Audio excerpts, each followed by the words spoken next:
رمضان مہربان، رمضان مہربان، رمضان مہربان، رمضان مہربان، رمضان مہربان، رمضان مہربان۔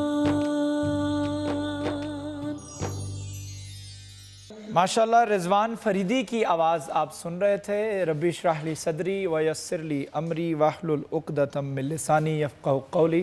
بہت خوبصورت آواز رضوان فریدی صاحب آپ کی۔ ہماری رمضان کی خصوصی نشریات رمضان مہربان میں آپ کو خوش آمدید۔ امید ہے کہ آپ کا رمضان جو ہے وہ اچھا گزرا ہوگا۔ اب رمضان جو ہے وہ 2020 کا بھی اختتام کی طرف جو ہے وہ تیزی سے بڑھ رہا ہے، اور عید جو ہے عید الفطر بھی ہے وہ سر پر ہے۔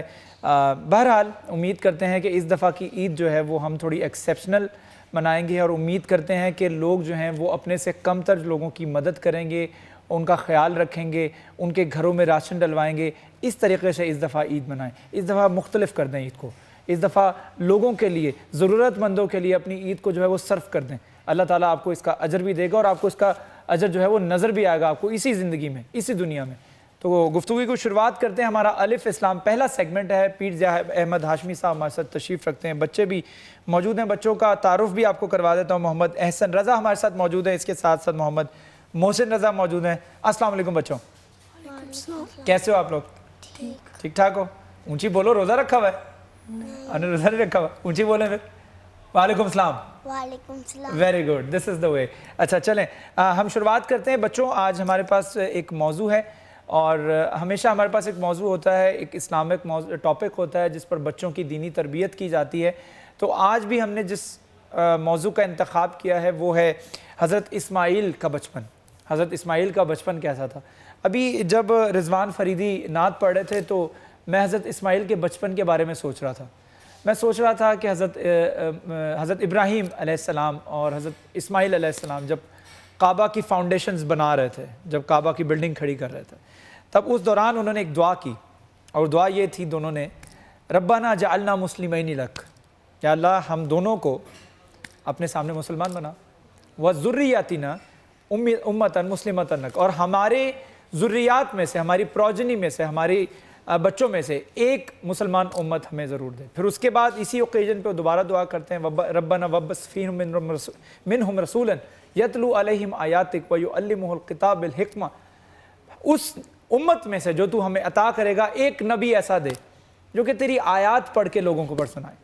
تو ماشاءاللہ کہ اس رمضان میں ہی لیلۃ القدر میں قرآن نازل ہوا، اور پھر اس کے بعد امت بھی آئی، اور امت میں ایک نبی بھی ملا صلی اللہ علیہ وسلم۔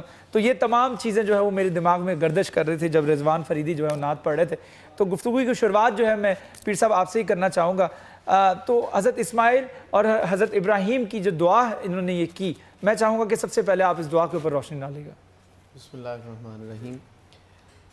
تخلیق انسانی کا مقصد تو اللہ تعالیٰ کی عبادت اور عبادت کی رہنمائی کے لیے اللہ تعالیٰ نے اپنے نبی بھیجے، اور نبیوں کا آغاز حضرت آدم علیہ السلام سے ہوا۔ خاتم النبیین والمرسلین صلی اللہ تعالیٰ علیہ وسلم پر یہ سلسلہ مکمل ہوا۔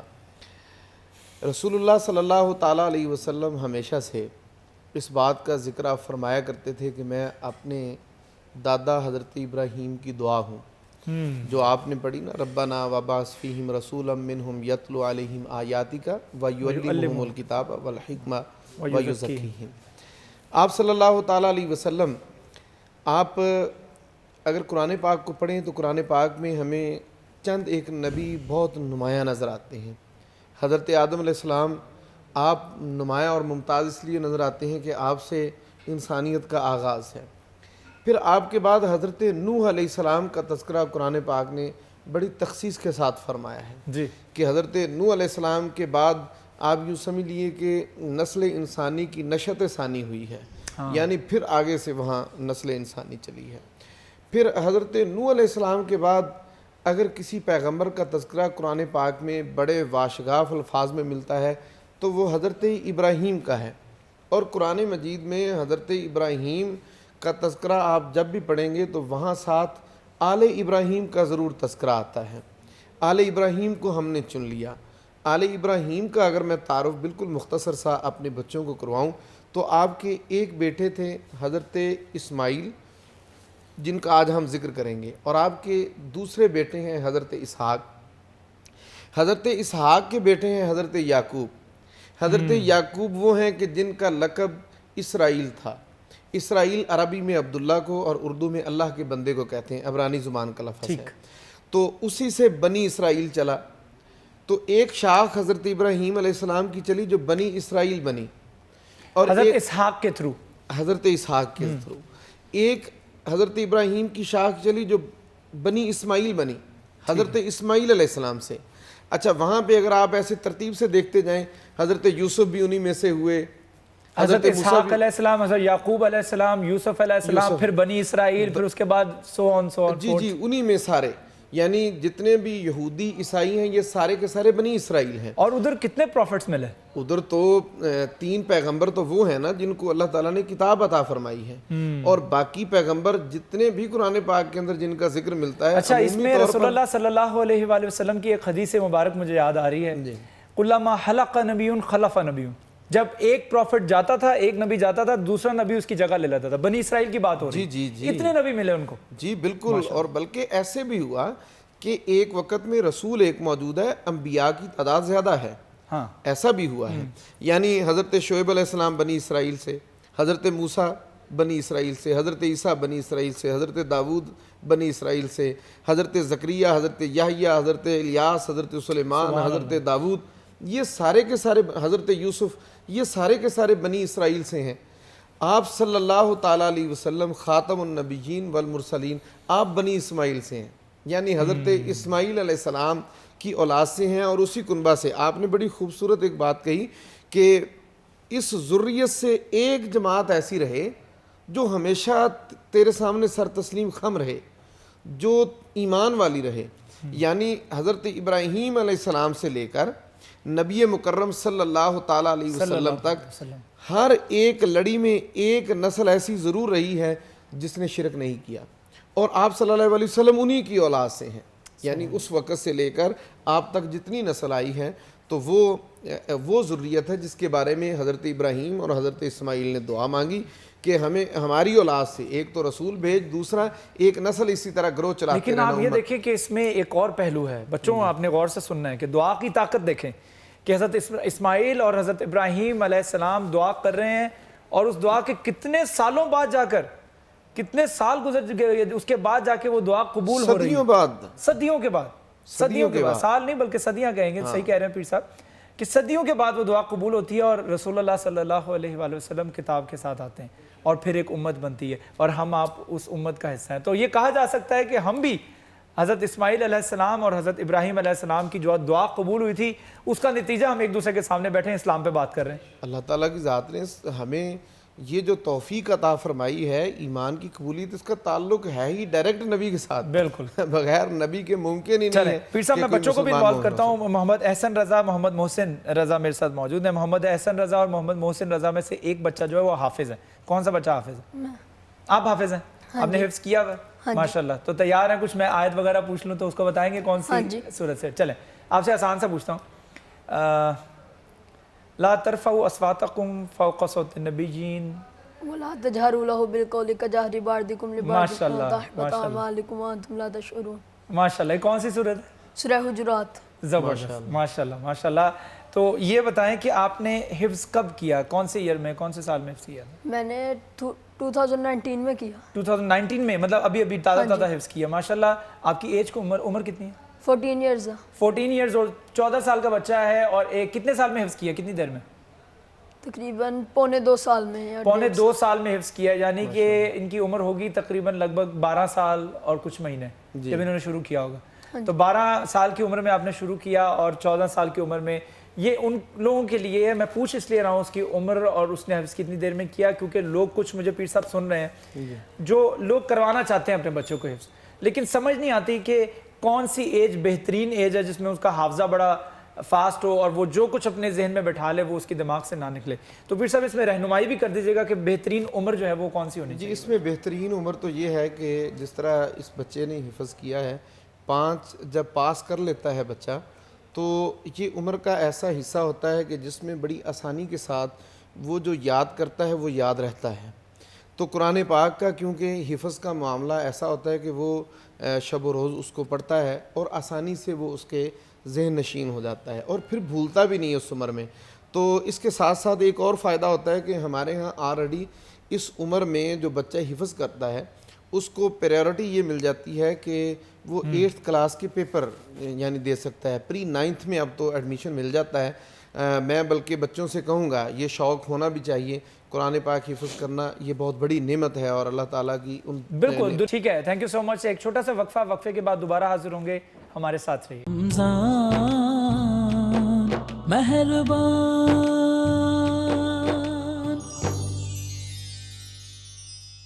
ویلکم بیک، گفتگو جاری ہے، کڑی کو وہیں سے جوڑتے ہیں۔ حافظ میرے ساتھ موجود ہیں، ایک اور آیت سن لیتے ہیں ان سے، ایک اور آیت میں سن لوں آپ سے۔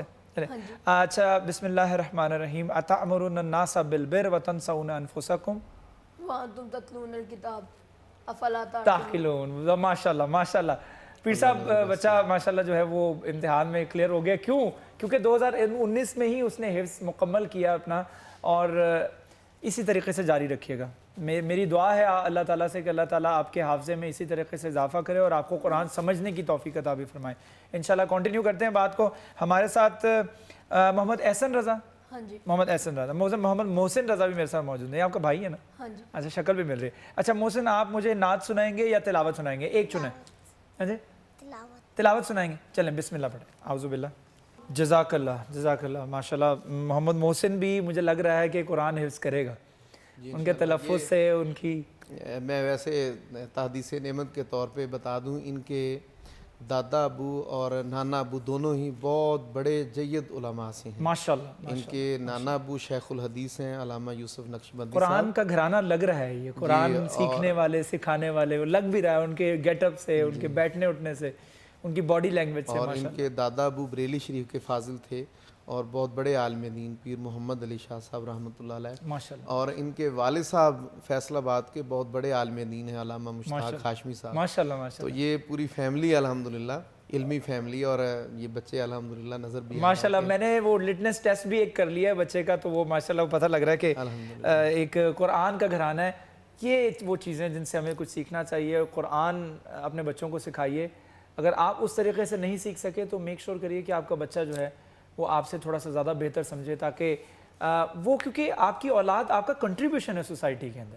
آپ اس سوسائٹی میں رہیں یا نہ رہیں، آپ نے اگر صالح اولاد پیدا کی، اس کو سکھایا قرآن، اس کو اللہ تعالیٰ کا کلام سکھایا، اور وہ اگر کسی کے ساتھ بہتر کرتا ہے یا اس کا ایٹیٹیوڈ کسی کے ساتھ اچھا ہوتا ہے، تو اس کا ثواب انڈائریکٹلی آپ کو جائے گا، اللہ تعالیٰ اس کا ثواب آپ کو بھی دے گا۔ تو اللہ تعالیٰ سے امید ہے، دعا ہے کہ اللہ تعالیٰ ہمیں اس کا اجر بھی دے۔ پیر صاحب سے گفتگو جاری کرتے ہیں۔ پیر صاحب، ہم حضرت اسماعیل علیہ السلام کی گفتگو کر رہے تھے، تو حضرت ابراہیم علیہ السلام اور حضرت اسماعیل علیہ السلام کی زندگی میں ایک رخ وہ آیا تھا کہ جب حضرت ابراہیم علیہ السلام خواب دیکھتے ہیں کہ وہ اپنے بیٹے کو ذبح کر رہے ہیں، وہ خواب میں چاہوں گا کہ آپ جو ہے قرآن میں بھی اس کا ایک منظر کشی کی گئی ہے، وہ پکچر پینٹ کی گئی ہے، تو اس پہ میں چاہ رہا ہوں کہ تھوڑی سی روشنی ڈالے گا، بچوں کو بھی تھوڑی تعلیمی تربیت۔ جی، ہم سننے والوں کو اور بچوں کو میں 2 باتیں بہت مختصر وقت میں بتا دیتا ہوں۔ ایک آپ کے بالکل بچپن کی بات ہے جس میں حضرت حاجرہ سلام اللہ علیہا جو آپ کی والدہ ہیں، وہ حضرت سارہ سلام اللہ علیہا جو حضرت ابراہیم علیہ السلام کی پہلی زوجہ ہیں، ان کی وہ کنیزہ تھیں اور ان کو حضرت ابراہیم کے نکاح میں دیا۔ ان سے حضرت اسماعیل علیہ السلام پیدا ہوئے، اور اللہ تعالیٰ کے حکم سے حضرت حاجرہ اور حضرت اسماعیل بالکل شیر خوار تھے، ان کو ریگستان میں چھوڑا، ٹھیک، جہاں پہ آج کعبۃ اللہ ہے، صفا مروہ ہے، وہاں پہ چھوڑا اور اللہ کی رضا کے لیے چھوڑ کے واپس پلٹ آئے۔ یہ وہی مقام ہے جہاں پہ حضرت اسماعیل علیہ السلام بالکل چھوٹے تھے تو پاؤں کی ایڑی جو لگی اور وہاں سے آب زمزم نکلا تھا، تو وہ آب نکلا اور زمزم آپ نے کہا کہ ٹھہر جا تو اس کا نام آب زمزم ہوا۔ یہی وہ موقع ہے جو صفا مروہ کی صحیح عمرہ میں اور حج میں لازم قرار دی گئی، اس کا حصہ ہے۔ تو حضرت اسماعیل علیہ السلام جب بڑے ہوئے تو حضرت ابراہیم علیہ السلام نے خواب میں دیکھا کہ وہ ان کو ذبح کر رہے ہیں۔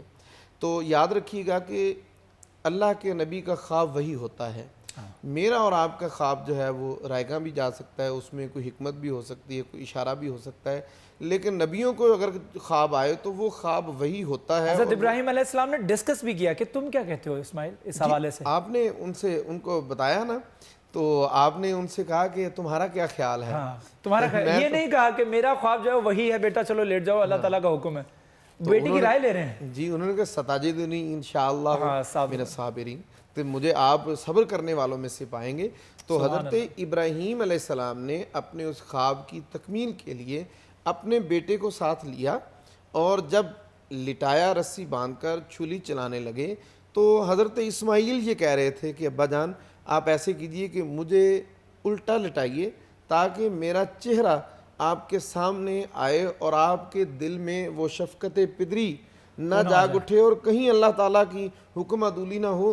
تو حضرت ابراہیم علیہ السلام آپ دیکھیے کہ کیسا خاندان ہے اور اللہ کی رضا میں کیسے راضی ہے، اور اپنے بیٹے کو، اور ایک ہی بیٹا، اور اس کی گردن پہ چھری چلانے لگے۔ آپ یقین کریں میں ایک باپ ہوں، آپ ایک باپ ہیں، ہم کوئی اس طرح کا خواب اگر دیکھیں بھی اپنے بچے کے حوالے سے تو ہم اس کو ڈسکس بھی نہیں کرتے۔ جی بالکل، ہم اس کو دوبارہ یاد بھی نہیں کرنا چاہتے۔ ہم ٹی وی کے اوپر لگے ہوئے کسی چینل کے اوپر کچھ کسی بچے کے ساتھ کچھ برا ہو رہا ہو تو فوری طور پر اپنی اولاد یاد آنے لگ جاتی ہے، کسی بچے کے ساتھ کچھ زیادتی ہو رہی ہو یا کسی کے ساتھ کچھ ظلم ہو رہا ہو تو فوری طور پر اپنا بچہ یاد آنے لگ جاتا ہے۔ تو ہم یہ چیز برداشت نہیں کر سکتے۔ تو یہ نبیوں کا رتبہ ہے کہ وہ اللہ تعالیٰ کی راہ میں جو ہے وہ اپنی اولاد کو قربان کرنے کے لیے بھی تیار ہوگا۔ اللہ اکبر، اور فقط اللہ کی رضا کے لیے، فقط اللہ اللہ تعالیٰ کی کوئی رضا کے کوشچن لیے۔ نہیں پوچھا ہے کہ کیوں لیکن وہ ذات بھی دیکھیے نا کتنی بے نیاز ذات ہے، اس نے بھی اپنے پیغمبر کو ذبح نہیں ہونے دیا، بلکہ جبرائیل کو حکم ہوا کہ جبرائیل جاؤ جنت سے دبا لو، اور جانور کو لیا اور آپ کی جگہ پہ لٹا دیا، اور کتنی تیز رفتاری کے ساتھ چھری گردن پہ رکھی ہوئی ہے اور چلانے لگے ہیں کہ جانور کو رکھا اور وہ ذبح ہوا۔ جب حضرت ابراہیم علیہ السلام نے دیکھا تو حضرت اسماعیل علیہ السلام کھڑے مسکرا رہے تھے اور دمبا ذبح ہو چکا تھا۔ عین یہ وہ وقت ہے جب حضرت جبرائیل امین نے کہا تھا اللہ اکبر اللہ اکبر، جب وہ ذبح کرنے لگے تھے نا، اللہ اکبر اللہ اکبر، آپ دمبا کو لے کر آگئے اور اس جگہ پہ حضرت اسماعیل کی جگہ پہ دمبے کو لٹایا، لا الہ الا اللہ واللہ اکبر۔ حضرت ابراہیم علیہ السلام نے پڑھا اللہ اکبر وللہ الحمد۔ یہ وہی تکبیرات ہیں جو ان تینوں شخصیات نے پڑھی تھیں اس موقع پر، اور ان کو تکبیرات تشریق کہتے ہیں۔ قربانی کے تکبیرات تشریق، یہ بچوں ذرا یاد رکھیے گا، یہ اب یاد رہے گا نا، اللہ اکبر اللہ اکبر اللہ اکبر، لا الہ الا اللہ واللہ اکبر، اللہ اکبر وللہ الحمد۔ یہ یادگار ہے حضرت جبرائیل امین، حضرت اسماعیل اور حضرت ابراہیم علیہ السلام کے قربانی کے واقعے کی یادگار ہے۔ یہ تینوں کی زبان سے نکلے اور اس کو ہمارے لیے واجب فرما دیا۔ جب ایام تشریق آتے ہیں 9 ذی الحج کی فجر سے لے کر 13 ذی الحج کی نماز عصر تک، یہ تکبیرات ہر نماز کے بعد اونچی آواز سے پڑھنا واجب ہوتی ہیں۔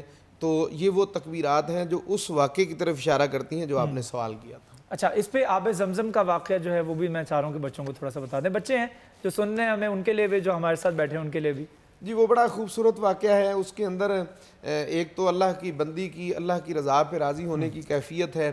کچھ کھجوریں تھیں، کچھ پینے کے لیے پانی تھا مشکیزے کے اندر، حضرت ابراہیم علیہ السلام وہ پیش کر کے تو واپس پلٹنے لگے۔ جب واپس جا رہے ہیں تو حضرت ہاجرہ ان سے بار بار ایک سوال کر رہی ہیں، آپ ہمیں اس بیابان ریگستان میں چھوڑ کے جا رہی ہیں، ایک درخت کے نیچے اس ریگستان میں ہمیں آپ نے یہ تھوڑا سا راشن دے کے چل دیے ہیں، بتائیے تو صحیح ہمیں کیوں چھوڑ کے جا رہے ہیں۔ اتنے میں حضرت ہاجرہ نے پھر یہ پوچھا کیا اللہ تعالیٰ کا حکم ہے؟ حضرت ابراہیم نے بس اتنا ہی کہا کہ اللہ تعالیٰ کے حکم سے ہی میں آپ کو چھوڑ کے جا رہا ہوں۔ تو اس بندی نے اللہ تعالیٰ کے اس حکم پر یہ کہا کہ اگر اللہ کی یہ مرضی ہے تو اس کی بندی بھی اس پہ راضی ہے۔ تو وہاں ٹھہرے، اب وہ کھجوریں ختم ہوئیں، پینے کا پانی بھی ختم ہوا، تو جو بچہ پیاس اور بھوک سے روتا ہے تو آپ کی طبیعت بڑی بے چین ہوئی۔ آپ کی طبیعت جب بے چین ہوئی تو تلاش کے لیے نکلیں، کوئی پانی نظر آ جائے، کوئی چیز نظر آ جائے، تو آپ صفا پہ آئیں۔ جب صفا پہ آئیں تو دیکھا چھوٹی چھوٹی پہاڑیاں تھیں، کوئی چیز نظر نہ آئی تو آپ وہاں سے نیچے اتریں۔ تو ایک جگہ، ایک مقام ایسا آتا تھا جہاں سے حضرت اسماعیل نظر نہیں آتے تھے، جہاں سے وہ نظر نہیں آتے تھے وہاں سے پھر آپ دوڑ لگاتی تھی اور جہاں نظر آنا شروع ہوتے تھے وہاں پھر چلنے لگ جاتی تھی، ہاں تو مروہ پہ پہنچ گئیں. جیسے ہم عمرہ اور حج میں کرتے ہیں. جی بالکل ایسے. یہ اصل میں حضرت ہاجرہ کی سنت ہے. وہاں جو خادرین جو لگے ہوئے ہیں نا، میلین خادرین ان کو کہتے ہیں، وہ جو سبز رنگ کے لائٹیں لگی ہوئی ہیں، وہ مقام وہ ہے جہاں سے حضرت ہاجرہ نے دوڑنا شروع کیا تھا اور جہاں تک دوڑی تھیں. آج بھی عمرہ کرنے والے اور حاجی اسی جگہ پہ اس کی پن پوائنٹ کیا ہوا اس کو، اور حکم ہے کہ یہاں سے تم نے دوڑ کے گزرنا ہے، کیونکہ اللہ کی بندی یہاں سے دوڑ کے گزری تھی. تو مروہ پہ گئیں، وہاں کچھ نہ نظر آیا تو پھر واپس پلٹی اسی طرح. تو 7 مرتبہ جب آپ واپس مروہ پہ پہنچی نا تو حضرت اسماعیل علیہ السلام کی رونے کی آواز بند ہوئی. اب جب آواز بند ہوئی تو والدہ تھی تو پریشانی کے عالم میں دوڑتی ہوئی آئیں کہ اللہ جانے کیا ہوا ہے. جب قریب پہنچیں تو جہاں آپ کی ایڑی لگ رہی تھی وہاں سے پانی نکل کر حضرت اسماعیل علیہ السلام کے منہ میں آ رہا تھا. سبحان اللہ سبحان اللہ. پیر صاحب نے بڑا اچھا ایلیبریٹ کیا ہے زمزم کا واقعے کو بھی اور عید الاضحیٰ کے واقعے کو بھی. بچے ہمارے ساتھ موجود ہیں. امید کرتے ہیں بچوں آپ نے بہت کچھ سیکھا ہوگا. ایک چھوٹا سا وقفہ ہے، وقفے کے بعد اگلے سیگمنٹ میں ملاقات ہوگی. ہمارے ساتھ رہیے. رمضان مہربان.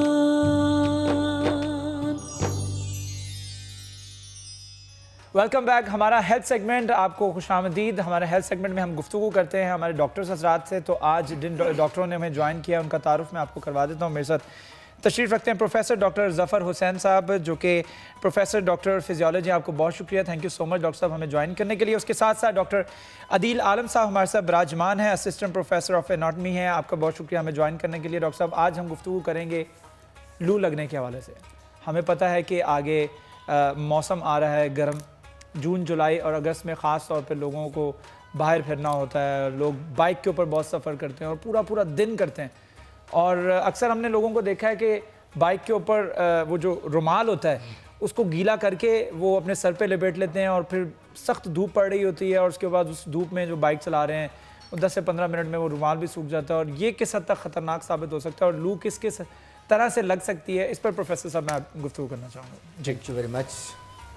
آپ کی بڑی محبت، کیونکہ C41 جو ہے وہ کرنٹ افیئرس پر اوکیجنس کریٹ کرتی ہے اور یقیناً دس از اے ویری امپورٹنٹ ٹاپک جو کہ آنے والے وقت میں اس وقت جب کہ ہم ایک پینکس میں ہیں، کرونا نے پوری قوم کو نہیں پوری ورلڈ کو پریشان کر رکھا ہے، تو بظاہر یہ topic looks to be a small, لیکن یہ ٹاپک آنے والے وقتوں میں اس کی سگنیفیکنس ہوگی، یہ بڑا اہم ہوگا اور پھر ہر سال ہوتا ہے. مثلا سن 2005 کا ایک سینسس ہے کہ بہت سارے لوگ سندھ میں متاثر ہوئے لو لگنے سے، and there were great number of casualties, بڑے حادثات ہوئے سندھ میں. یہ لاسٹ ایئر کی بات ہے. ہاں نہیں، 2005 میں بھی اس کا ریکارڈ ہے، لاسٹ ایئر بھی ایسا ہوا ہے. ویسے تو یہ ہر سال ہوتا ہے، بلکہ 3rd بگیسٹ کاز ہے یہ اس سیزن میں گرمیوں میں. دس از اے 3rd biggest cause of the death کہ لو لگنا.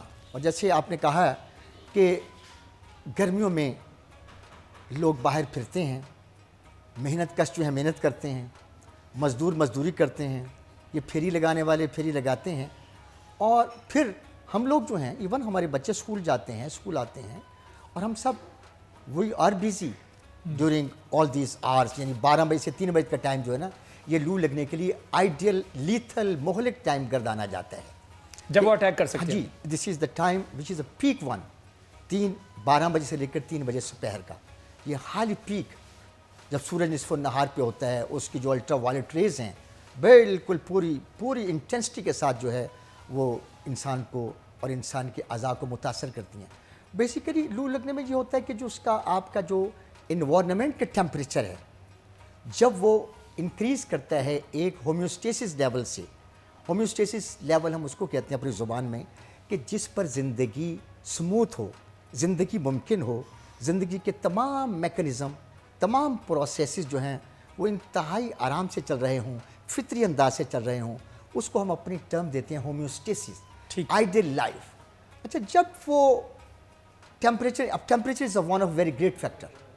ٹیمپریچر اتنا فیکٹر ہے کہ اس کا ذرا سا جو ہے نا رد و بدل وہ آدمی کی زندگی. اب چھوٹی سی بات ہے، اگر آپ بخار میں آ جائیں نا تو آپ کا چہرہ بدلا دیتا ہے کہ you are not having a normal look. آپ کی ایک نارمل لک نہیں ہے.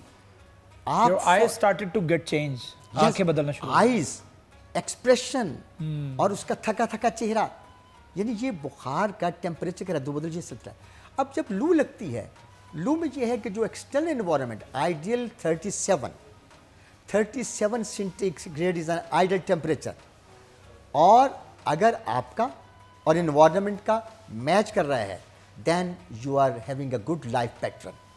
اگر آپ کا انوائرمنٹ چینج ہو گیا، 41 پہ چلا گیا، 45 پہ چلا گیا، اب آپ کے لیے جو آپ کا کولنگ سسٹم ہے باڈی کا سارا ٹھپ ہو گیا، اور اس سے پھر مسائل کھڑے ہوں گے. دراصل یہ ہے کہ آپ کا جب انوائرمنٹ چڑھتا ہے and it reaches 41 centigrade, 41 سے 45 تک جاتا ہے، پھر آپ کے جو باڈی کی ہومیوسٹیسس میکانزم ہیں وہ تھک جاتے ہیں، نارملی کام کرنا چھوڑ دیتے ہیں. پھر اس کو کہتے ہیں لو لگ گئی. اور لو لگنے میں پھر بہت کچھ ہوتا ہے، یعنی آدمی کا ایون برین از انوالوڈ، دماغ، اعصاب، دل، گردے، لنگس، اسکن، یعنی سارے کا سارا نظام جو ہے وہ دیٹ از امپریسڈ. ٹھیک ہے ظفر صاحب، گفتگو کو جاری رکھتے ہیں. ڈاکٹر عدیل عالم بھی میرے ساتھ تشریف رکھتے ہیں. ڈاکٹر صاحب یہ بتائیے گا اس میں موت کیسے ہوتی ہے؟ مطلب موت واقعہ کیا the heart is not getting started to beat، کیا پرابلم کیا ہوتی ہے، کیا وجہ ہوتی ہے جس کی وجہ سے جو ہے ڈیتھ ہو جاتی ہے انسان کی لو لگنے سے یا ہیٹ سٹروک سے؟ آپ نے بالکل ٹھیک کہا ہے. لو لگنے کو بیسیکلی ہم لوگ ڈائگنوز کرتے ہیں ہیٹ سٹروک کے نام سے. ٹھیک ہے، اب اس کو موت کو سمجھنے کے لیے پہلے اس کا ایک میکانزم سمجھنا ضروری ہے. عام عوام کے لیے بھی میں یہ عام الفاظ میں ہی بات کروں گا. اس کی بیسیکلی 2 ٹائپس ہیں. ایک کو ہم کہتے ہیں ایگزرشنل، دوسرے کو ہم کہتے ہیں کلاسیکل. جو کلاسیکل ہے ہیٹ سٹروک آپ کا، یہ ان لوگوں کے لیے ہے جو بزرگ ہیں، ٹھیک ہے، جو کوئی پیشاب آور دوائیاں لے رہے ہیں، بلڈ پریشر کی دوائی لے رہے ہیں. اگر ان کے جسم سے پانی کی مقدار زیادہ نکل جائے اور پسینہ نہ آئے، موسم زیادہ گرم ہو، 40 ڈگری سے اوپر ہو، تو ان کو ہم کہتے ہیں کہ یہ کلاسیکل ہیں ہیٹ سٹروک کے پیشنٹ. ٹھیک ہے. دوسری طرف جو ہمارے جوان لوگ ہیں، فوجی ہیں، جو ہمارے پھیری والے ہیں، مزدور ہیں، ان کا پسینہ زیادہ بہہ جاتا ہے. اس کے علاوہ موسم میں جو تبدیلی جیسے سر نے بتایا تھا کہ 40 ڈگری سے اوپر چلا جاتا ہے، تو اس وجہ سے ان میں بھی پانی کی ڈیفیشنسی ہوتی ہے. اس کے نتیجے میں مسلز آپ کے بریک ڈاؤن شروع ہو جاتا ہے، آپ کے سانس میں تنگی، شارٹنس آف بریتھ، کنفیوژن کی سٹیٹ آ جاتی ہے، اسکن برن شروع ہو جاتا ہے، اور اینڈ رزلٹ کڈنی فیلئر کی طرف جاتا ہے. جیسے ہی ہماری کڈنی فیلئر ہوتی ہے، مطلب پہلا سائن جو ہے وہ کڈنی فیلئر کا ہے. پہلا سائن کہہ لیں کہ آپ ڈیہائیڈریشن، اسکن برننگ، کنفیوژن. ہمارے پاس پیشنٹ اکثر ایمرجنسی میں آئیں گے، وہ کنفیوز سٹیٹ ہوگی، سمجھ نہیں آ رہا کہ کیا ہو رہا ہے. نہیں، کچھ بھی نہیں. The body started to get changed. بالکل ان اورینٹڈ سینسوریم ان کا، بالکل پریشان حال ہوتے ہیں، پتہ نہیں ڈیٹ ٹائم نام بھی نہیں ایون وہ اپنا بتا سکتے. اچھا، یہاں تک ہے یہ بائک پہ آپ نے جیسے just because of the brain is affecting. Exactly delusional state, confusion state. Doctor صاحب صحیح کہہ رہے ہیں کہ جی ظفر صاحب، ڈیلیریم ہو جاتا ہے. اور اس کی اناؤنسمنٹ یہ ہے کہ اعصاب کا نظام جو ہے نا، اس کو پتہ نہیں میں کیا کہہ رہا ہوں، اس کی رسپانسز. لیکن دس از اس وقت ہوگا کہ جب معاملات جو ہیں وہ ہومیوسٹیسس سے باہر ہو گئے، یعنی ڈیتھ جو ہے نا، یعنی اس سے پہلے یہ ریورسیبل فینومینا ہے، آپ اس کو روک سکتے ہیں. جب دیکھا آپ نے کہ لو لگ گئی ہے، اب یہ بندہ جو ہے یہ گرمی کے تو بڑے اس کے چانسز ہیں، آپ اس کو برف کے ٹب میں ڈال دیں، اگر وہ دھوپ میں ہے تو چھاؤں میں لے جائیں. اب گزارش یہ ہے کہ جب انسان ہے نا، اب ایک آدمی جو کام کرتا ہے اور ہی از اے لیبرر، اسے پتہ ہے کہ میں نے اینٹیں اٹھا کے جانی اور گرمی میں، اسے پتہ ہے مجھے پسینہ بھی آنا ہے، تو اس کو اس چیز کا انتظام بھی کرنا چاہیے کہ میں نے ہر آدھے گھنٹے کے بعد 1 گلاس پانی کا پینا ہے تاکہ ریپلینش ہو جائے. اب آپ حیران ہوں گے کہ جب لو لگتی ہے، جب ہیٹ سٹروک ہوتا ہے تو پسینہ نہیں بہتا. دس از اے گریٹ سائن کہ جب ہیٹ سٹروک ہوتا ہے تو اس کا جو پسینے کا نظام ہے وہ ختم ہو جاتا ہے، پسینہ نہیں بہتا. اس کا کولنگ سسٹم ہے، یہ وہ نہیں ہوتا. اب جس سے ریورسیبل فینومینا جب دیکھا کہ ایک بندہ کہتا ہے کہ میرا کام اس قسم کا، مثلا میں نے ایک مکان تعمیر کروا رہا ہوں، میں ڈاکٹر ہوں، مجھے علم ہے کہ یہاں پر میں نے 10 مزدور لگوائے ہوئے ہیں، گرمیوں کا سیزن ہے، اور انہوں نے انٹرویو اٹھانی ہے، انہوں نے گرمی بھی فیس کرنی ہے. آئی بینگ اے کسٹوڈین، مجھے چاہیے کہ میں ان کے لیے آرام کا بھی، ان کے لیے چھاؤں کا بھی، ان کے لیے پانی کا بھی، ان کے لیے اچھی جو ریسیس ہے. مثلا دیکھیں کہ میں نے کہا کہ 12-1 بجے جاؤ تم کھانے کے لیے، ٹھیک. تو یہ ساری چیزیں کیوں ہیں؟ In order to avoid heat stroke, کہ یہ ہیٹ سٹروک سے بچ جائیں. ہیٹ سٹروک گرمیوں میں یہ امیر کو بھی ہوتا ہے، غریب کو بھی ہوتا ہے. یہ دیکھیں یہ پروردگار کی مساوات ہے. پروردگار کی مساوات کا نظام جو ہے کبھی بھی کوئی مرض جو ہے عمرہ کے لیے یا غربا کے لیے نہیں ہے. اب کرونا آپ کے سامنے مثال ہے, دیکھیں کہ تمام ملک جو ہیں اور ارسپیکٹو آف اسٹیٹس ساری دنیا اس کے لپیٹ میں ہے, صرف اس لیے کہ خلاقی عالم جو ہے اس کا نظام اپنا ہے. ٹھیک ہے ڈاکٹر عدیل صاحب, میں آپ سے گفتگو کرنا چاہوں گا. جیسے آپ نے بتایا کہ یہ علامات اس کی نظر آنے لگ جاتی ہیں جب پیشنٹ ہمارے سامنے آتا ہے, تو وہ مینٹل سٹیٹ اس کی جو ہے وہ بہتر نہیں ہوتی, یا اس کے اعصاب اس طریقے سے کام نہیں کر رہے ہوتے, وہ پیل ہو جاتا ہے یا اس کو پسینہ نہیں آ رہا ہوتا, تو فوری طور پر اس کو کیا طبی امداد دی جاتی ہے, اس پر میں گفتگو کرنا چاہوں گا. لیکن چھوٹا سا وقفہ ہے, وقفے کے بعد دوبارہ حاضر ہوں گے, ہمارے ساتھ رہے گا. رمضان مہربان.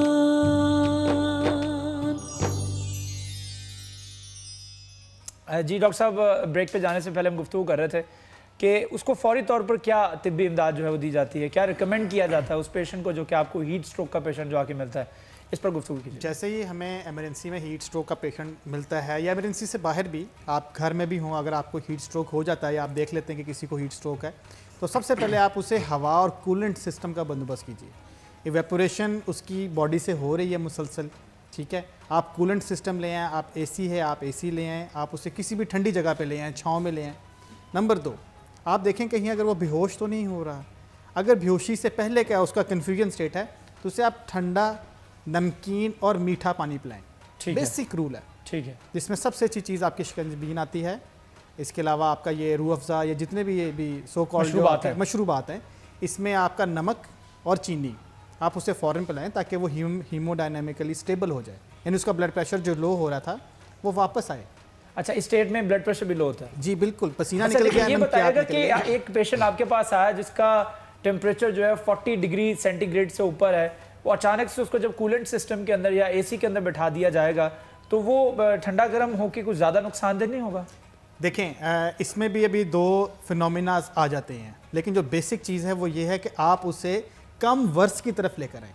اوکے, کنڈیشن دھوپ میں ایک ہے بندہ, ٹھیک ہے, آپ اسے کم ورس کی طرف لے گئے, بعد میں اسے جب آپ ریپلنش کریں گے, اس کا آئنز, اس کے آپ کے واٹر لیول اس کا بیلنس کریں گے, تو وہ خود بخود ٹھیک ہو جائے گا. یعنی آپ مطلب اس کی زندگی بچا لٹریچر میں ہے, آپ کی بات لٹریچر میں ہے کہ اگر آدمی بہت ساری گرمی سے آئے اور آ کے فوراً نہا لے, اور نہانے کے بعد وہ فوراً پنکھے کے نیچے آ جائے, تو اس قسم کی کیسز جو ہیں وہ بھی ہیٹ سٹروک میں اینڈ کرتے ہیں.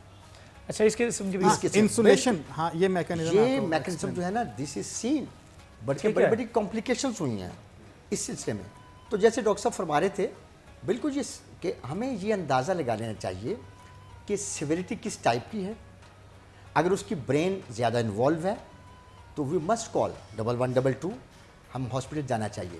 لیکن اگر اس کا ڈیلیریم اتنا سیویئر نہیں ہے, اس کے سینسز ہیں, سینسوریم ٹھیک ہے, ہوش میں باتیں کرتا ہے, تو پھر ہم کولڈ فومنٹیشن, جہاں بغل میں پٹیاں ٹھنڈے پانی کی, ناف کے نیچے ٹٹیاں, کلائی پہ اس کے تلوے سے. اور مجھے یاد ہے کہ ہمارے زمانے میں تو یہ بھی تھا, پیچھے جب وی ور ینگ تو لوگ کدو کی وہ نیچے کر دیتے, ٹھنڈا کدو لگا کے. تو یہ چیزیں جو تھیں نا, یہ these are the folk remedies, یہ فوک ریمیڈیز ان کا ایک اپنا اثر تھا. آپ ان کو برف کی پٹیاں کریں, ماتھے پہ پٹیاں کریں, کولڈ فومنٹیشن سے کہتے ہیں. سب سے لائیں نیچے, اگر وہ 104 تک ہے اسے 102 تک لائیں آہستہ آہستہ, سو دیٹ اس کے میکنزم جو ہیں وہ ردم پکڑیں, ٹھیک ہے, وہ دوبارہ اپنی کاروائی پکڑیں. ہارٹ جو ہے اس کا ردم. اب دیکھیں نا, جب آپ کا بہت زیادہ ٹیمپریچر ہوتا ہے تو ہماری باڈی میں پروٹینز ہوتی ہیں. پروٹین ہمارا پورا کا سب اسٹرکچر بناتی ہیں. اب پروٹین جو ہیں وہ خود جلنا شروع ہو جاتی ہیں, ڈی نیچر ہونا شروع ہو جاتی ہیں. اب مسل جو ہے اس لیے متاثر ہوں گے کہ اس کا سارا جو سلسلہ پروٹین سے بنا ہوا ہے. اور جب آپ ہائی ٹیمپریچر پہ جائیں گے, it's a furnace, your body is now furnace, آپ کی باڈی ایک تندور بن گئی ہے ٹیمپریچر کی بنا پر. اب پروٹینز برنٹ ہو جائیں گی, ڈی نیچر ہو جائیں گی, اور اسٹرکچر مسل کریمپس ہوں گے.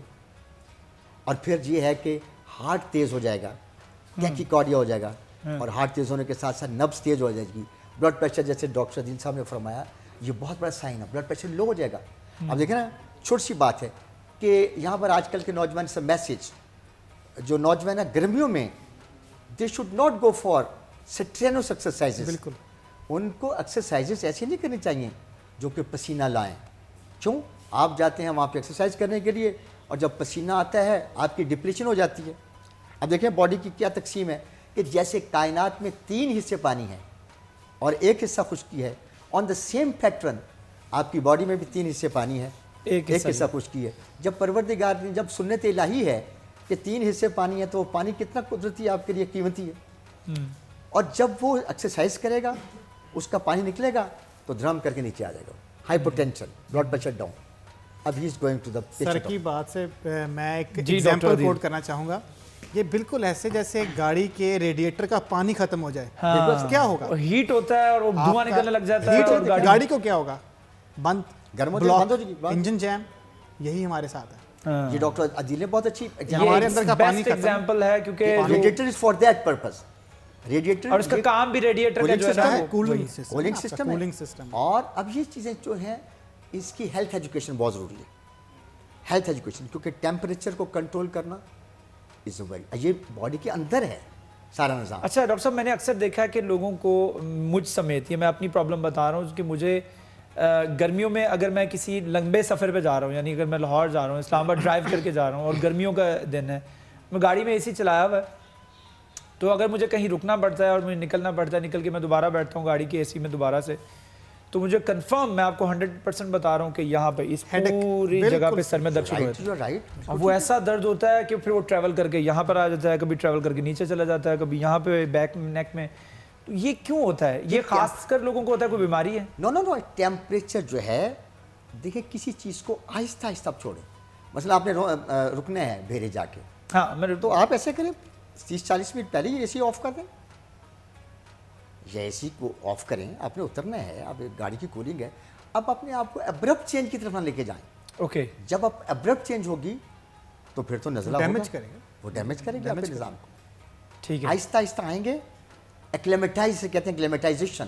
ٹھیک ہے، اگر آپ ایکلیمیٹائز کریں گے اپنے آپ کو تو پھر آپ کے نظام جو سارا ہے، دل، گردہ، پھیپھڑے، افیکٹ ہوگا، دے آل، برین جو ہے ہیٹ سٹروک میں سب سے میں تو اتنا عادی ہو گیا ہوں کہ میں اپنے ساتھ وہ ڈسپرین یا کوئی پیناڈول وغیرہ رکھتا ہوں ساتھ میں، تاکہ ڈاکٹر عدیل صاحب سے میں ایڈ کرنا چاہ رہا ہوں۔ بیسک رول جو ہم بچپن سے سنتے آ رہے ہیں، گرمی میں چیز پھیلتی ہے، سردی میں چیز سکڑتی ہے۔ آپ کی خون کی شریانیں سردی میں جب اے سی چل رہا ہے سکڑی ہوئی ہیں، سڈنلی آپ 25 ڈگری سے ایک دم 45 میں باہر آ رہے ہیں تو کیا ہوگا؟ پھیلیں گی۔ اس کے نتیجے میں آپ کو یکدم بلڈ پریشر ڈاؤن، سر میں درد، ہیٹ سٹروک کی علامات اور ہارٹ بیٹ کا بے ربط ہونا۔ یہ ایون یہاں تک بھی ہم نے دیکھا ہے کہ موت واقع ہو جاتی ہے فوراً، سڈن کارڈک اریسٹ ہو جاتا ہے، برین ہیمریج ہو گیا، ریسپریٹری اریسٹ ہو گیا، یعنی کہ سانس کا بند ہو گیا۔ تو جیسا سر نے بتایا تھا کہ آپ اس وقت اپنی گاڑی کو معتدل ٹمپریچر پہلے سے ہی آپ اپنا کر لیں، کیونکہ آپ کو بھی پتہ ہے کہ اب مجھے اتنے کلومیٹر کے بعد مجھے یہاں اترنا ہے سروسز کے اوپر، تو آپ اپنا ٹمپریچر اس کے مطابق مینٹین کرنا ہے، یا اگر یاد نہ رہے، اے سی بند کرنا یاد نہ رہے، آپ گاڑی روک لیں، اپنا دروازہ کھول لیں۔ اور یہی ہوتا ہے میرے ساتھ اکثر سردیوں کی دھوپ میں، سردیوں کی دھوپ کبھی کبھی ہوتی ہے بہت زیادہ سخت، وہ محسوس ایسے ہوتا ہے جیسے گرمیوں کی دھوپ ہے، اور یہی سین جو ہے وہ پھر سردیوں میں بھی ہوتا ہے، جب آپ گھر میں آتے ہیں، گھر کمپیریٹیولی بہت ٹھنڈا ہوتا ہے۔ میں عرض کرتا ہوں نا، اس میں اور یہ بائک پہ زیادہ جو لوگ سفر کرتے ہیں ان کو بہت زیادہ اس میں جب سے سٹروک ہے، ہیٹ سٹروک، اب سٹروک کی جو ہے اپلیکیشن وہ جاتی برین پر ہے، ہاں، یعنی جس میکانزم میں برین انوالو ہو جائے، وہاں پہ سٹروک ہے، برین کی فیکلٹیز انوالو ہو جائے، وہ سٹروک ہے۔ اور سٹروک کے 3 میکانزم ہیں، یا تو شریان پھٹی، پھر برین انوالو، برین ہیمریج، یا وہاں پر کوئی ایمبولنس آ گیا، یا تھرومبوسس ہو گیا، شریان بند ہو گئی۔ اب جب شریان بند جو دیکھیں، جو برین ہے، برین کا جو ایک ایک سوتر ہے نا، سوتر کا بھی لفظ میں نے زیادہ بولا ہے، کوئی ملی میٹر سے بھی اگر کم اکائی ہے نا، تو برین اتنا قیمتی آج انسان حیران ہو جاتا ہے کہ پروردگار نے کس قسم کی چیزیں بنائی ہیں۔ سبحان اللہ، یعنی فَبِأَيِّ آلَاءِ رَبِّكُمَا تُكَذِّبَانِ، کہ اللہ کی چیز دیکھ کے بندہ حیران ہوتا ہے، ایک ایک ملی میٹر قیمتی ہے، وہاں پر کوئی نہ کوئی سینٹر پڑا ہوا ہے جو آپ کی کوئی اسپور کو کنٹرول کر رہا ہے، کوئی اسپور کو کنٹرول کر رہا ہے، کوئی زبان کو کنٹرول کر رہا ہے، کوئی آنکھوں کی حرکت کو کنٹرول کر رہا ہے۔ اب جب سٹروک ہوتا ہے، ہیٹ سٹروک، تو پھر یا شریان پھٹتی ہے یا اس میں کلوٹ آ جاتا ہے، as a result of that پھر آپ کا جو حصہ وہ شریان سپلائی کرتی ہے اس حصے میں ڈیفیسٹ آ جاتا ہے، ٹھیک ہے، اور وہ ڈیفیسٹ جو ہے وہ پھر ایسے شروع ہوتا ہے، ڈیلیریم ہو گیا، کنفیوژن ہو گیا، ٹھیک ہے، اور سارا سلسلہ۔ ٹھیک ہے ڈاکٹر عدیل، آپ سے میں یہ بات پوچھنا چاہ رہا ہوں کہ اس میں بچا کیسے جا سکتا ہے؟ جو زیادہ تر لوگ بائک کے اوپر سفر کرتے ہیں ان کے لیے ریکمنڈیشن دے دیجیے گا کہ بچ کس طرح سکتے ہیں، کس طرح سے ٹریول کریں، اور وہ جو میں نے بالکل اپنی انٹروڈکشن میں بتایا تھا، لوگ گیلا صافہ کر کے وہ اپنے سر پہ رومال باندھ لیتے ہیں اور پھر سفر کرتے ہیں. یہ کس حد تک خطرناک ثابت ہوتا ہے؟ یہ جو سیلف میڈیکیشن ہوتی ہے یہ خطرناک ثابت ہو سکتی ہے؟ اس میں سب سے پہلے تو اس چیز کا خیال رکھیں کہ آپ کے جو کلودنگ ہے وہ ٹائٹ فٹڈ نہ ہو, لوز آپ نے کپڑے پہنے ہوں, آپ اپنا سر ڈھانپا ہو, نمبر 1. نمبر 2, آپ نے کیا کرنا ہے کہ آپ نے کوئی بھی ڈارک کلر نہیں پہننا, کیونکہ ڈارک کلر سے آپ کو زیادہ ہیٹ ایبزارب ہوگی, ٹھیک ہے, سن ریز ڈائریکٹ پڑ رہی ہیں.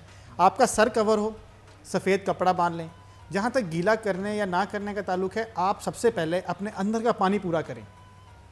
آپ پانی پی کے گھر سے نکلیں, وہ ریڈیٹر والی ایگزامپل میں پھر دوں گا. آپ اپنا پانی پورا کر کے نکلیں. آپ گیلا کپڑا ضرور باندھیں, لیکن کچھ حد تک کچھ جگہوں پہ, جیسے اب ہبس کا موسم آئے گا, اس میں بھی ہیٹ سٹروک ہوگا, اگر آپ اس میں گیلا کپڑا باندھ کے نکلیں گے وہ زیادہ نقصان دہ ہے. اچھا, اگر آپ کی لو چل رہی ہے, یہ جیسے مئی کا جو سیزن ہے آپ کا, جون کے جولائی مڈ میں تک بہت زیادہ ہوتی ہے, اس میں آپ گیلا کپڑا سر پہ باندھ کے نکلیں, تولیہ پہن لیں, ٹھیک ہے, ویل اینڈ گڈ. لیکن جیسے ہی آپ جولائی اور اگست مونسون میں آئیں گے, اس میں آپ گیلا کپڑا باندھیں گے, آپ ہبس کی وجہ سے ہی انسولیٹنگ ایک میکانزم ہوگا, اس کے تھرو ہی آپ کو ہیٹ سٹروک ہو جائے گا. اچھا ڈاکٹر صاحب, آپ سے بھی پوچھنا چاہوں گا, ایک تھوڑا سا ڈی ٹریک ہو رہا ہوں میں اپنے موضوع سے, لیکن پھر بھی somehow this is connected to the topic we are talking about. یہ مسئلہ یہ ہے کہ کئی لوگوں کی ایک یہ مت ہے, یا اس میں کچھ صداقت بھی ہو سکتی ہے, کہ کرونا وائرس ایک ایسا وائرس ہے جو ایک سرٹن ہیٹ کا لیول بڑھ جائے گا تو یہ وائرس جو ہے وہ ختم ہو جائے گا. کیا واقعی میں ایسا بھی ہے کہ ہیٹ کا لیول بہت زیادہ 50 کراس کر جائے تو یہ وائرس جو ختم ہو جائے؟ کرونا جو ہے نا, یہ ایک ڈائلیما ہے, معمہ ہے. جب آیا تو ڈاکٹروں نے کہا گیا کہ تھینکس گاڈ 25 سینٹی گریڈ پہ یہ مر جائے گا. تو ہم بڑے خوش ہوئے کہ جب موسم آئے گا گرمیوں کا تو 37 ہمارا باڈی ٹیمپریچر ہے اور مزہ آ جائے گا, یہ ختم ہو جائے گا. پھر جناب اس کی فگر اور چینج کر دی گئی کہ یہ 57 پہ جا کے مرے گا. اب 57 موسم اگر ایسا ہو جائے تو پھر دس از اے ویری ڈیواسٹیٹنگ, ایسا ممکن بھی نہیں. پھر اس کے بعد انہوں نے کہا یہ جو بھاپ کا, میں سنا ہوگا آپ نے کہ بھاپ لیں, بھاپ کا یہ ہوتا ہے کہ جی 100 سینٹی گریڈ پہ چکے پانی بوائل کرتا ہے, اور بھاپ کا بھی 100 سینٹی گریڈ ہوتا ہے کہ جی بھاپ جب اندر جائے گی تو یہ اس کو ڈیڈ کرے گی. لیکن اب یہ تینوں تھیوریز جو ہے نا, یہ تینوں ہی نلیفائی ہو گئی ہیں کہ اس کے ٹیمپریچر سے کوئی تعلق نہیں ہے, کوئی تعلق نہیں ہے ٹیمپریچر, کیونکہ اس کے بارے میں جو بھی آ رہی ہیں ابھی آل آر ریومرز. سائنٹیفک سوائے اس بات کے کوئی سائنٹیفک فیکٹ سامنے نہیں آیا کہ دس از اے وائرس. یہ ایک RNA وائرس ہے, ایک وائرس فیملی سے ہے, اور وائرس کے جو سارے یعنی کام ہیں وہ سارے اس میں موجود ہیں. لیتھل وائرس ہے, زیادہ تیز وائرس ہے, کانٹیکٹ وائرس ہے, اور ڈراپلیٹ سے پھیلے گا. یہ سارے اس فیکٹس ہیں. جو تھیوریز اس کے ایئر بورن تو نہیں ہے, نہیں ایئر بورن نہیں ہے, ڈراپلیٹس جو ہے نا, جو اس کا ٹھیک. انفیکٹڈ بندہ ہے اس کے ڈراپلیٹ سے یہ جائے گا, بات کرے گا, کھانسے گا. اس لیے کہتے ہیں نا کہ ماسک استعمال کریں, ٹھیک ہے, یہ ہاتھوں کو ٹچز نہ کریں. بہرحال یہ ایک وبا ہے. جتنی بھی تھیریز تھیں اس کے بارے میں وہ ساری ریومرز ثابت ہوئی ابھی تک. ہوا نو سیٹل فیکٹ ایکسیپٹ دیٹ کہ یہ ایک وائرس ہے, یہ ایک وبا ہے جس نے پوری دنیا کو اپنے لپیٹ میں رکھا ہوا ہے. اور یہ میں اضافہ ضرور کیا کرتا ہوں کہ یہ ان قوموں سے اوریجنیٹ ہوئی ہے جو حرام کھانے والے ہیں, اور حرام کھانے والوں نے یعنی یہ جو ہے ان کی سزا ہے جو کہ حلال کھانے والوں کو بھگتنی جا رہی ہے. ٹھیک ہے, لیکن اس میں حلال کھانے والے اس لیے بچے ہوئے ہیں, یہ بھی کہا جا سکتا ہے ڈاکٹر صاحب, ڈاکٹر عدیل اس میں ایڈ آن کر دیجیے گا, کہ کرونا وائرس نے جس طریقے سے اٹلی کے اوپر حملہ کیا, جس طرح سے اسپین پہ حملہ کیا, جس طرح سے چائنا پہ حملہ کیا, جس طرح سے امریکہ پہ حملہ کیا, ویسے پاکستان میں حملہ نہیں کیا. کیا یہ بھی اس میں بھی صداقت ہے؟ اس میں ایک پوائنٹ آف ویو سر سے میں تھوڑا سا ڈیفر کروں گا.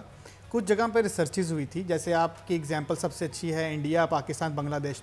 یہاں پہ آپ نے دیکھا ہے کہ ویرولنس کم ہے, بیماری پھیلانے کی طاقت ایک وائرس کی, اس کو ہم ویرولنس کہتے ہیں, کم ہے. کیوں؟ ہیٹ کا ویرولنس کے اوپر ضرور رول ہے. جو اسٹڈیز کنڈکٹ ہو رہی ہیں, آرٹیکل پبلش ہوں گے اس کے اوپر آگے فیوچر میں, کہ جہاں پہ ٹیمپریچر رائز کر رہا ہے وہاں پر پیشنٹ جو پھیلانے کا ان کا جو ہے وہ, اور بیماری لگنے کا وہ کم ہے. اچھا, جہاں تک آتی ہے اٹلی کی بات, ووہان چائنا کی بات, US کی بات, وہاں پہ اگر آپ دیکھیں, ابھی بھی آپ دیکھ لیں ٹیمپریچر بنسبتاً پاکستان انڈیا وہ کم ہے.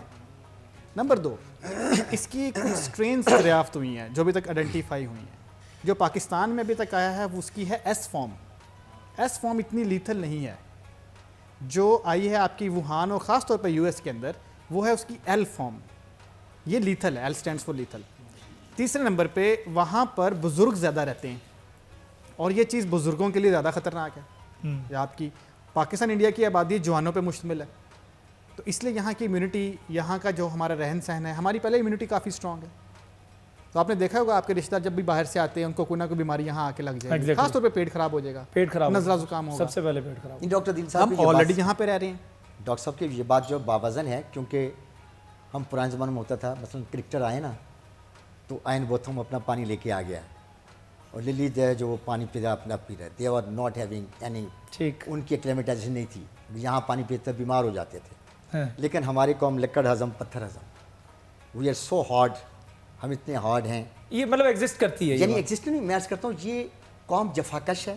اور جیسے عدیل کہہ رہے ہیں کہ we have got a herd immunity, اسے کہتے ہیں ہرڈ امیونٹی. ایک کچرا اکٹھا کرنے والا آتا ہے، وہ ریڈی پر آتا ہے، اس کے بچے اسی کچرے کی ریڈی پر بیٹھے ہوتے ہیں اور وہیں پہ پل رہے ہیں، اور وہ بڑے بھی ہوتے ہیں اور وہ جوان بھی ہوتے ہیں، اس کے بعد ان کی شادیاں بھی ہوتی ہیں. وہ قومیں پیمپرڈ قومیں ہیں، ایکسپوزڈ ہیں، وہ ہم لوگ ایکسپوزڈ ہیں آلریڈی. اللہ تعالیٰ سے دعا ہے کہ اللہ تعالیٰ اس کرونا وائرس کو جو ہے وہ ختم کرے. میں اپنے ڈاکٹرز حضرات کا شکریہ ادا کرنا چاہوں گا. بہت شکریہ. ڈاکٹر عدیل عالم ہمارے ساتھ موجود تھے. Thank you so much for joining. اس کے ساتھ ساتھ پروفیسر ڈاکٹر ظفر حسین صاحب ہمارے ساتھ تشریف رکھتے ہیں. Both of you thank you so much. ہمارا سیگمنٹ ختم ہوتا ہے. اگلے سیگمنٹ میں ملاقات ہوگی. ایک چھوٹا سا وقفے کے بعد دوبارہ حاضر ہوں گے. ہمارے ساتھ رہیے. رمضان مہربان.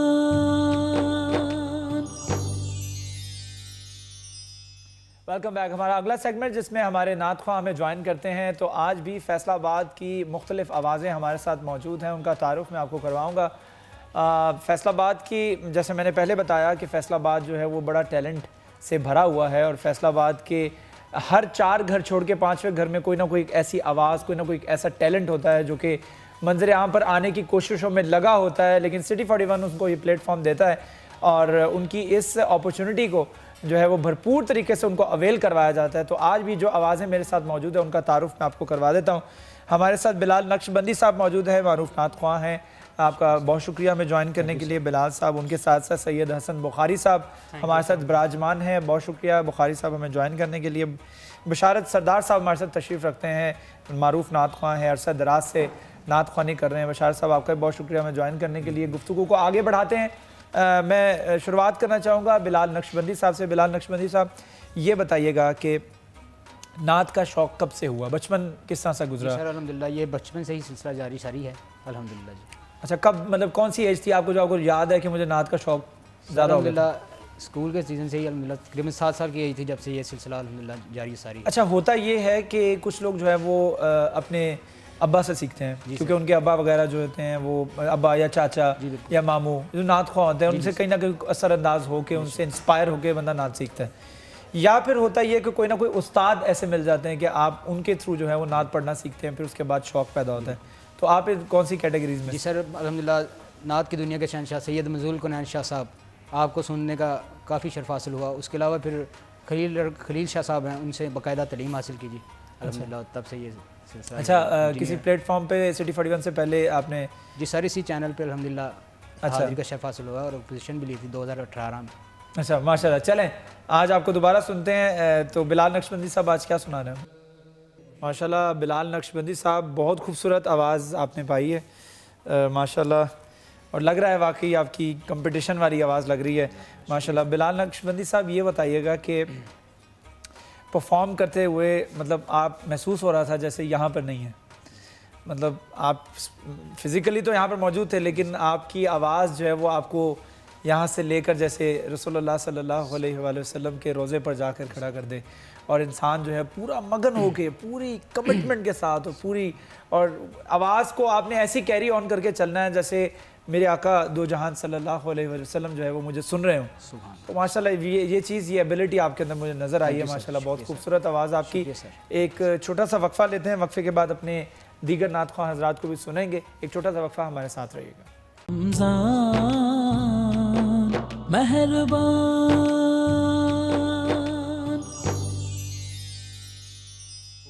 Welcome back. بلال نقشبندی کو سن رہے تھے ہم بریک پہ جانے سے پہلے. اب آگے چلتے ہیں اور آگے ہمارے ساتھ سید حسن بخاری صاحب موجود ہیں. حسن بخاری صاحب کیسے ہیں آپ؟ ٹھیک ٹھاک ہیں، طبیعت ٹھیک ہے ماشاءاللہ؟ تو آپ یہ بتائیے گا کہ کب جو ہے وہ نعت خوانی کا شوق ہوا؟ میری 10 سال عمر تھی، اس وقت سے مجھے نعت کا شوق تھا۔ اچھا، پہلا آپ کا کمپٹیشن کون سا تھا؟ پہلے میں نے اسکول کالجز میں بھی کمپٹیشنز کیے ہیں، اچھا وہاں بھی میں ون پرائز کرتا رہا ہوں۔ اچھا اچھا، تو آہستہ آہستہ پھر مجھے اس میں شوق ہوتا گیا، تو میں نے کہا اسکولز میں اسے سٹارٹ کیا تھا؟ جی اسکول میں کیا میں نے۔ پہلی پرفارمنس آپ کی اسکول میں تھی؟ اسکول میں تھی میری۔ انسپائر کس سے ہو کے آپ نے نعت خوانی شروع کی تھی، یا خود شوق ہوا تھا؟ نہیں، مجے خود شوق ہوا تھا۔ مطلب کسی سے انسپائر ہوتا ہے نا بندہ، میں وہ فلان نعت جی خوان بس ہے۔ ایسے ہی ٹی وی پہ، ریڈیو اسٹیشنز پر، ٹی ویز پر مختلف لوگوں کو دیکھتا تھا پڑھتے، اچھا، تو ایسے شوق پڑ گیا پھر مجھے نعت کا۔ ٹھیک ہے، تو آپ ہمیں آج کیا سنائیں گے؟ جی میں آپ کو نعت شریف سنا رہا ہوں، حضور میری تو ساری بہار آپ سے ہے۔ بسم اللہ کریں پھر۔ سید حسن بخاری، ماشاءاللہ بہت ہی پیاری نعت پڑھی آپ نے۔ یہ میری کچھ ون آف دا فیوریٹ جو نعت ہے نا ان میں سے ایک ہے، اور ماشاءاللہ آپ نے اس کی ادائیگی، آپ کا تلفظ، آپ کی آواز، آپ کا جس طرح سے ماشاءاللہ کنٹرول تھا آواز کے اوپر، ماشاءاللہ بہت اچھا تھا، قابل تعریف تھا، قابل ستائش تھا۔ تو ماشاءاللہ بہت اچھی پڑھی آپ نے آواز، بہت برکتوں والی آواز ہے۔ انشاءاللہ اللہ تعالیٰ آپ کو اس آواز کے توسط سے جو ہے وہ آپ کے تمام گناہوں کو جو ہے وہ بخش دے، اور اللہ تعالیٰ سے دعا ہے کہ اللہ تعالیٰ اس محفل کو جو ہم نے آج لگائی ہوئی ہے، اس محفل کو ہماری نجات اور ہماری مغفرت کا ذریعہ بنا دے۔ اللہ تعالیٰ سے تو یہی دعا کر سکتے ہیں۔ آگے چلتے ہیں، ہمارے ساتھ بشارت سردار صاحب تشریف رکھتے ہیں۔ بشارت صاحب کیسے ہیں آپ؟ طبیعت ٹھیک ہے؟ اللہ کا شکر آپ ماشاءاللہ۔ اچھا یہ بتائیے گا بشارت صاحب کہ کب نعت کا شوق ہوا، مطلب کب نعت پڑھنا شروع کیا آپ نے؟ آپ کا مائک وہ والا دوسرا چل رہا ہے، ابھی اس پہ بات کریں۔ میں نعت بچپن سے پڑھ رہا ہوں اچھا جی، تو اس کے بعد پھر صابر صاحب کا میں شاگرد ہوا۔ یہ کب ہوا تھا؟ یہ میرے خیال میں 15-16 سال پہلے کی بات ہے۔ 15-16 سال ہو گئے ہیں؟ جی ماشاءاللہ۔ اچھا، تو یہ بس یہ ان کی دعاؤں کا ہی اثر ہے سارا، اللہ رسول کے بعد ہے، بس یہ ان کی دعاؤں کا ہی اثر ہے سارا۔ اچھا، آپ تو آج کل میں آپ دیکھتا ہوں آپ کو اپنے مختلف محفلوں میں، مختلف پروگرامز کے اندر، مختلف پلیٹ فارمز کے اوپر آپ نے پرفارم بھی کیا ہے، جی جی۔ تو کیسا ایکسپیرینس رہتا ہے وہاں پر پرفارم کرنے کا؟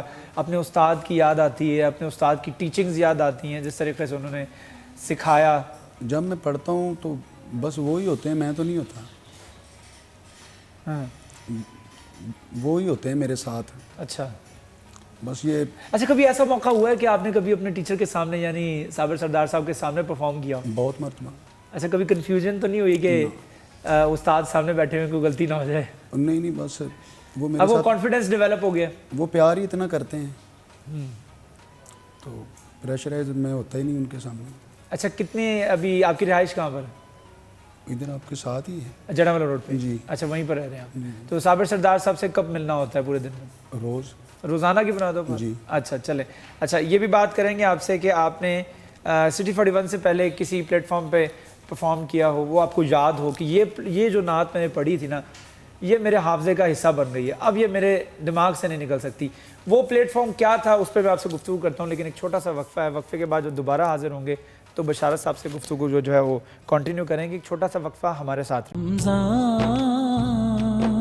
مہربان،